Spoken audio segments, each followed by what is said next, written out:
જિંદગીનો આનંદ। રસ્તા પર એક નાનકડો બાળક કપાયેલી પતંગની પાછળ દોડી પતંગ પકડી રહ્યો હતો। એક પછી એક પતંગ પકડી તે પોતાની નાની બહેનને સાચવવા આપી પાછો બીજો પતંગ પકડવા દોડી જતો હતો।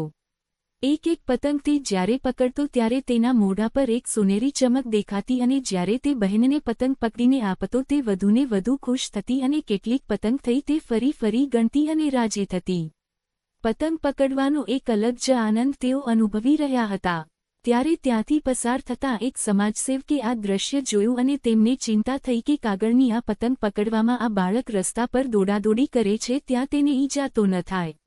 એમ વિચારી તેમણે 2 ડઝન રંગબેરંગી પતંગ ખરીદ્યા અને પેલા બાળકને બોલાવી તેના હાથમાં આપ્યા અને તેને પતંગ પકડવા પાછળ દોડવાની ના પાડી।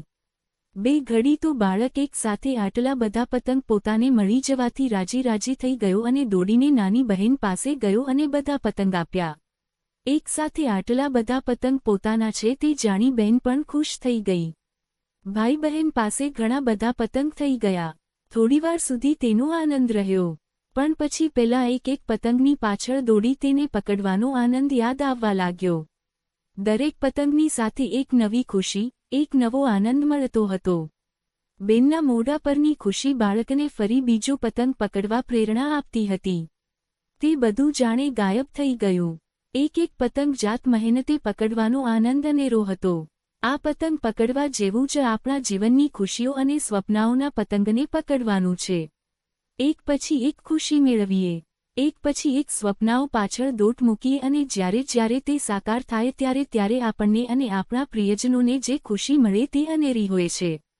જો ભગવાન આપણને જોઈતી તમામ વસ્તુઓ એક સાથે આપી દે બધા સપનાઓ એક વારમાં સાકાર કરી દે તો જીવનમાંથી એક પછી એક સપના પાછળ દોડવાનો અને તેને સાકાર કરવાનો આનંદ છૂટવાઈ જાય છે। માટે દોસ્તો એક સાથે કંઈ ન માંગો એક સાથે પ્રભુ આપે તેની રાહ જોવા કરતા જીવનમાં એક પછી એક ખુશી મેળવવાનો આનંદ મેળવતા રહો। આ વિડિયોને લાઇક અને શેર કરશો, કોમેન્ટ કરશો અને ચેનલને સબસ્ક્રાઇબ અવશ્ય કરશો।